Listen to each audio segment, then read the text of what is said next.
Hi, my name is Auburn Staples, and I'll be defending the Aedes aegypti mosquito, also known as the yellow fever mosquito. The debate question is, which mosquito is more dangerous to humans, Aedes aegypti or the Anopholes gambiae?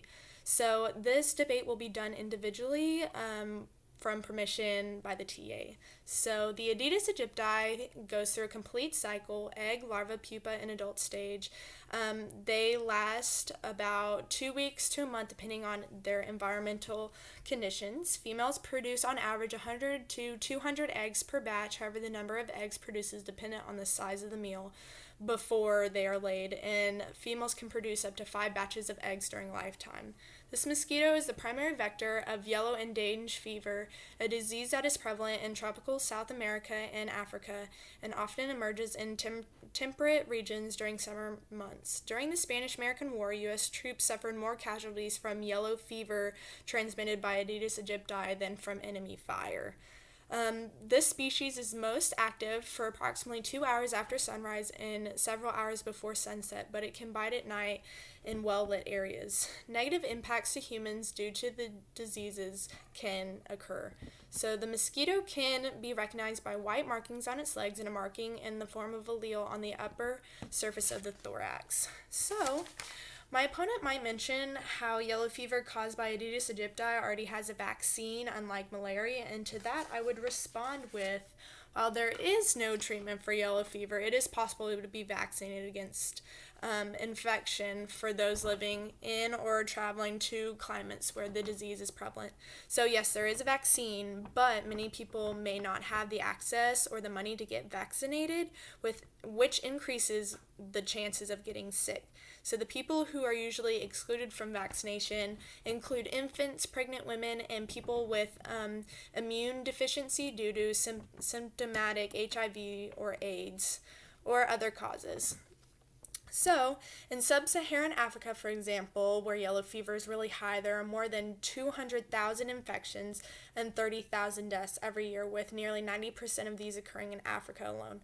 Plus, the Aedes aegypti, like I said before, is active during the day, and Anopholes gambiae are active at night.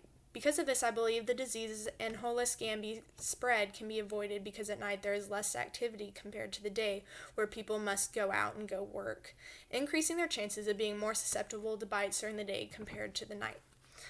Another response my opponent might mention is the amount of deaths caused by malaria due to the Anopholes gambiae is a greater amount than yellow fever, and to that I would respond with facts about both malaria and yellow fever / dengue fever. So, to start off, malaria deaths in 2015 were estimated at 429,000 worldwide. However, increasing prevention and control measures have led to a 29% reduction in malaria mortality rates globally since 2010. Whereas, before 1970, only 9 countries had experienced severe dengue epidemics. The disease is now epidemic in more than 100 countries in the regions of Africa. Cases across the Americas, Southeast Asia, and West Pacific extended 1.2 million in 2008 and 3.2 million in 2015. Recently, the number of reported cases have continued to increase in 2015. 2.35 million cases of dengue were reported in the Americas alone, of which 10,200 cases were diagnosed as severe dengue. Not only is the number of cases increasing as the disease spreads to new areas, but explosive outbreaks are occurring in multiple places. So things are getting worse for this disease.